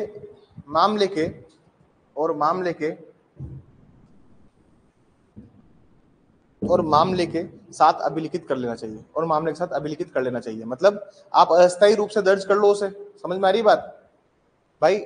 आप क्या करो, टेंटेटिव का मतलब क्या होता है? टेंटेटिव का मतलब होता है that you are recording something which is not permanent. It is not a permanent thing. मतलब आपने अपनी केस की फाइल पे लिख लिया कि जो डॉक्यूमेंट इसने दिया है that I am rejecting it और रीजंस वहां पे आपने क्या किया, छोटे से कागज में केस के अंदर ही आपके पास जो फाइल है ना, उसी फाइल में आपने पेंसिल से नोट कर लिया that this document should not be accepted as due to following reasons. आपने वहां पे पेंसिल से नोट कर लिए रीजंस, ताकि जब आप जजमेंट लिखें तो आपको याद रहे कि मैंने उस टाइम पे क्यों इसको रिजेक्ट किया था या फिर मैंने क्यों उसको एक्सेप्ट किया था। अरे सर मान लीजिए ये केस की फाइल है आपके, ठीक है ना? अभी केस की फाइल है तो यहाँ पे आपकी ये केस की फाइल है ना, यहाँ पे आप स्टिकी नोट से या फिर पेंसिल से यहाँ पे नोट कर लीजिए exhibit P1 why I am accepting it, why I am rejecting it.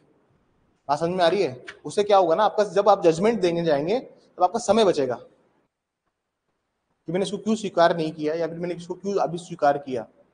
बात समझ में आ रही है? आपने उसको अस्थायी रूप से अपनी फाइल में मार्क कर लिया, इसको बोलते हैं टेंटेटिव मतलब होता है which is not permanent. Temporary चीज को हम क्या कहते हैं? टेंटेटिव। ऐसे कहते हैं ना, ऐसे नहीं कहते क्या कि what is the date for examination? हम नहीं कहते क्या sir tentative date for APU examination is 19 January. Tentative मतलब होता है ना कि हाँ भाई अभी तक जो प्रस्तावित है, आपने जो प्रस्तावित कर लिया है उसको आपने लिख दिया। समझ में आ रही है? तो आप कल को जज बनेंगे तो आप क्या करेंगे, फाइल में नोट कर लीजिएगा उसे, वरना वकील कैसे आपके माथे पे चढ़ जाएंगे सारे, फिर आपको कोर्ट नहीं चलाने देंगे। विपिन लाल शांतिलाल पांचाल, समझ में आया? कि कोर्ट क्या क्यों कह रहा है ऐसा, by end of the day decide करो आप। ये थोड़ी ना कि जज साहब के पीछे पड़ गए, नहीं सर वो एप्लीकेशन लगा उसका क्या हुआ, एक्सेप्ट किया रिजेक्ट किया, तो आप बोल दो कि बिपिन लाल शांतिलाल पांचाल पता है वो किया उसके साथ, क्या बोलोगे? बिपिन लाल शांतिलाल पांचाल पता है वो किया उसके साथ, मतलब टेंटेटिव एग्जिबिट ले लिया उसका मैंने, वो मैंने रिकॉर्ड कर लिया, डोंट वरी, जजमेंट आएगा तब बता देंगे, वकील साहब भी समझेंगे कि हाँ भाई साहब विपिन लाल, क्योंकि सारे वकीलों को पता है विपिन लाल शांतिलाल पांचाल एक जजमेंट है जिसमें टेंटेटिव एग्जिबिट किया जाता है। आपने बोला ना विपिन लाल शांतिलाल पांचाल के थ्रू कर लिया है, तो फिर वकील साहब भी आपके ऊपर दबाव नहीं बनाते ना, वकील क्या करेंगे, सर वो जो एप्लीकेशन लगाई थी उसका बताइए सर, एक्सेप्ट किया है रिजेक्ट किया है, अरे क्या फर्क पड़ता है, तो आगे की दलील देना भाई, तो आगे के प्रोसीडिंग कर, हम देखेंगे जो किया है नहीं किया। आप कह दो कि विपिन लाल शांतिलाल पांचाल से हमने उसको कर लिया एग्जिबिट, हाँ हाँ अभी लिखित कर लिया, मार्क के सर, अरे वकील साहब मार्क है, आगे की कार्रवाई शुरू करो, आप आगे के जो इश्यूज उन पे बात करो, वो हो गया, मैंने डिसाइड कर लिया, बस कर दिया डिसाइड, जजमेंट आएगा तो दिख जाएगा। कहा समझ में आई इनके क्या फंडामेंटल क्या है लोग के यहाँ पे? देखिए प्रैक्टिस तो 100 एडवोकेट कर रहे हैं, लेकिन आपके पास वो समझ आनी चाहिए, जब आपके पास में समझ है कानून की, तब आप उसका खेलना शुरू करते हैं, आप खेलना शुरू करते हैं मतलब आप अपने हिसाब से उसको मोल्ड करते हैं। आप देखना कहीं पे भी एडवोकेट होंगे तो 2-5 एडवोकेट ही जो बहुत अच्छे, जिनका नाम चलता होगा, बाकी तो सब ऐसे ही हैं। ऐसा क्यों होता है अपने साथ, बताओ इस फील्ड में? क्या वो किस्मत दिखा के लाए क्या? नहीं, क्योंकि वो लो ने उनको होशियार बना दिया है। और कुछ लोग जो होते हैं जो जो सिर्फ इसको देखो, लो को बर्डन की तरह पढ़ोगे ना, लो को बर्डन की तरह पढ़ोगे तो कुछ सीख नहीं पाओगे जीवन में। इसको एंजॉयमेंट की तरह पढ़िए,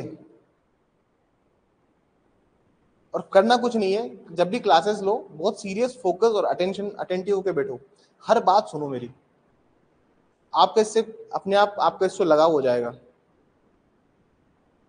और जज बनना है तो खुद के लिए बनना है, ये मत कहना कि पापा चाहते हैं मम्मी चाहते हैं, बेटा बनना है तो खुद के लिए होता है, ये सर ये प्रॉब्लम है, वो जज बनना है खुद के लिए बनना है, नहीं मुझे अपने लिए जज बनना है, किसी से मतलब ही नहीं, क्योंकि एंड ऑफ द डे आपको मोटिवेशन खुद से आएगा ना कि 4 लोगों से।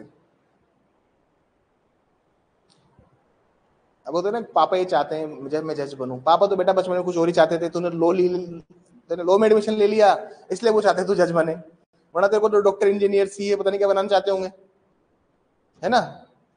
अब तूने लो में आया तो वो चाहते हैं कि तो अब तू जज बने, तो उनकी इच्छाएं तो बदलती रहती है, उनके विम्स एंड फैंसीज में मत चलो, कल को तुम एडवोकेट बन जाओगे तो क्या कहेंगे बताया आपको, आप थोड़ा सीनियर एडवोकेट बन जा, या फिर अब थोड़ा सा प्रमोट होके अब तू वो बन जा, डबल एजी बन जा, या फिर सरकार से बात करके तू ये बन जा। तो घर वाले तो हमेशा अच्छा ही चाहते हैं, तुम अपनी इच्छा तुम बताओ तुम्हें क्या बनना है, कल को वकालत करने लग जाओगे तो बोलेंगे बेटा एडीजे बन जा, हमारी एक ही इच्छा है तू एडीजे बन जा, उनकी इच्छाएं कभी खत्म नहीं है, तो पेरेंट्स की इच्छाएं खत्म हो जाएगी, फालतू बातें सारी, तुमको खुद के लिए जज बनना है, क्योंकि जो कोर्ट रूम है ना वो तुम्हारा है, और तुम वहां के राजा हो, क्या हो तुम वहां के राजा, कोर्ट रूम के राजा तुम हो,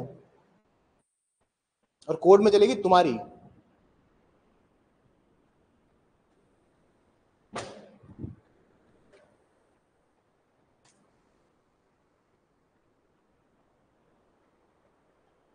ठीक है ना, जितना जरूरी था हमें समझने में वो तो समझ लिया हमने, ठीक है ना?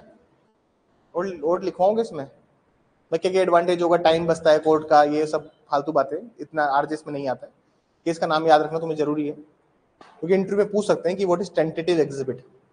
आप बोलोगे ना वहां जाके कि सर मैं प्रैक्टिसिंग एडवोकेट हूं, अच्छा तो बताइए टेंटेटिव एग्जिबिट क्या होता है, वही गेम ओवर हो जाएगा आपका। तो विपिन लाल शांतिलाल पांचाल आपको आना चाहिए,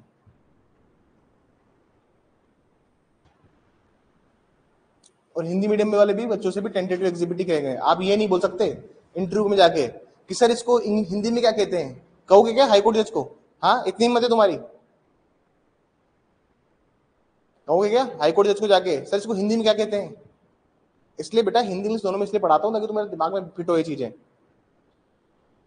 अभी तुमसे पूछ लिया कि रेस जुडिकेटा क्या होता है, तुम्हें तो पता ही नहीं है, क्योंकि तुम तो हिंदी मीडियम में पढ़े हो, तुम्हें तो पता है तो पता है हिंदी मीडियम वाले बच्चों से, अभी इंटरव्यू में बैठा था मैं, जेलो के इंटरव्यू जब कंडक्ट हुए थे, तो मैंने एक बच्चे से, एक हिंदी मीडियम की बच्ची आई, हिंदी मीडियम की बच्ची, मैंने पूछ लिया कि प्रांग न्याय का सिद्धांत क्या है।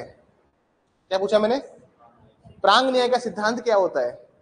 उसको समझ में आया। मैंने कहा पूर्व न्याय का सिद्धांत बता दीजिए, नहीं बता पाई। ये सवाल उधर दैया सर बैठे थे, तो दैया सर ने भी ये सवाल पूछ लिया, व्हाट इज रेस जुडिकेटा? तोते की तरह बोलने लगी वो हिंदी मीडियम वाली लड़की। मतलब हिंदी मीडियम वाले बच्चों को ये नहीं पता कि रेस जुडिकेटा को तो पूर्व न्याय और प्रांग न्याय भी कहते हैं। आप समझ में आ रही है? तो हिंदी मीडियम वाला बच्चा ना तो पूरा हिंदी का है ना पूरा इंग्लिश का है, उसका कुछ मिक्सचर ही बना हुआ है। और इंग्लिश मीडियम वाला बच्चा भी, आपकी भी कुछ बहुत अच्छी स्थिति नहीं है ना, आप पूरी तरह से इंग्लिश के हो ना पूरी तरह से हिंदी के हो। हाँ, सारे बच्चे एक जैसे ही हैं, और क्या है। तुम लो में हो तो देखिए, जितनी क्रीम थी वो बन गई आईआईटी, आईआईटीएन डॉक्टर, इधर क्या बच रहा है सारा। अब समझ गए ना, मेरे बिना कहे समझ गए तो अच्छी बात है। तो तुम ये मत समझो कि हर बच्चा यहाँ पे इंटेलिजेंट ही, लेकिन हाँ, जिस आदमी ने, ये लो फील्ड है सर, 6 महीने की मेहनत कर लो, 6 महीने से साल भर की मेहनत, और तुमको कोई रोक के बता दे तो बता देना, no one will stop you. क्योंकि इस फील्ड के साथ एक दिक्कत है सर, वो मैं आज आपको बताता हूँ। 2 से 3 महीने से ज्यादा कोई बच्चा मेहनत नहीं कर सकता, 2 से 3 महीने मैक्सिमम। तुम्हारे अंदर सीरियस रेगुलरिटी नहीं है 2 से 3 महीने के ऊपर, तुम नहीं कर सकते उसका मेहनत। 2 से 3 महीने से ऊपर कोई लगातार पढ़ाई नहीं कर सकता। 80% बच्चों का गेम ओवर है इसी 2 से 3 महीने में। मेरे तो कोचिंग चला के बैठा हूं ना, नए नए बच्चे आते हैं, एडमिशन लेके जाते हैं, नया नया जोश है, 2 से 3 महीने तक पूरा जोश रहता है, भरपूर जोश, फिर जोश सारा ठंडा। सर ऑनलाइन क्लास ले रहे हैं, लीजिए ऑनलाइन क्लास, हमें क्या मतलब है। ऑनलाइन जो भी ऑनलाइन पढ़ रहे हो उसका रिजल्ट नहीं है। आप यूट्यूब पे मेरे वीडियोस देखते होंगे, मैं आपको एक बार बता देता हूँ, यूट्यूब पे फ्री का ज्ञान, यूट्यूब जो भी जब भी आप जीवन में फ्री का ज्ञान लेंगे ना, वो दिमाग में टिकेगा नहीं आपके। क्या नहीं टिकेगा? जो एक कंसेप्ट है ना गुरु दक्षिणा वाला, वो कंसेप्ट में जो बनाया हुआ है, मैं ये नहीं कह रहा कि गुरु दक्षिणा दो, फीस दो मुझे, ये नहीं। एक कंसेप्ट है गुरु दक्षिणा वाला। वो दक्षिणा वाला कंसेप्ट क्या होता है सर, तुम यूट्यूब पे कितने ही अच्छे अच्छे लेक्चर्स देख लो, मुझसे भी अच्छे पढ़ाते होंगे नो डाउट, मैं तो बहुत ही छोटा एक वो हूँ, कितने अच्छे फैकल्टीज है जो यूट्यूब पे पढ़ा रहे हैं, यूट्यूब पे हर दिन वीडियो डाल रहे हैं, कितने लोग उनको पढ़ के जज बने, बता देना कि यूट्यूब से पढ़कर वो आदमी जज बन गया। फ्री का जो ज्ञान होता है ना, वो यहाँ पे टिक नहीं पाएगा, वो यहाँ सस्टेन नहीं करता। जैसे बाबेल से पढ़े हो आप लोग कॉलेजेस में, तो बाबेल का ज्ञान टिकता है क्या? एग्जाम दे के आए हो सब खत्म, उसका ज्ञान क्या होता है? सेल्फ डिस्ट्रक्टिव ज्ञान होता है बाबेल का। जैसे जेम्स बॉन्ड की मूवी देखी है आपने, जेम्स बॉन्ड या मिशन इम्पॉसिबल, मिशन इम्पॉसिबल की मूवी देखी है? तो मिशन इम्पॉसिबल में टॉम क्रूज को क्या होता है, आते ही सबसे पहले एक मैसेज मिलता है कि आपको ये काम करना है, उसको छुड़ाना है, न्यूक्लियर बम को बचाना है, ये बचाना है। फिर वो ये मैसेज 3 सेकंड में फूटने वाला है, तो वो थोड़ा पीछे हट जाता है, ऑटोमेटिक लो मशीन ब्लास्ट हो जाती है। वैसे ही सर बाबेल का ज्ञान है, ये होता है सेल्फ डिस्ट्रक्टिव ज्ञान। कुछ समय बाद ऑटोमेटिकली ज्ञान साफ, एग्जाम तक ज्ञान है, बाहर निकल के तुमको कोई पूछ ले कि क्या था तो तुम नहीं बता पाओगे। चलिए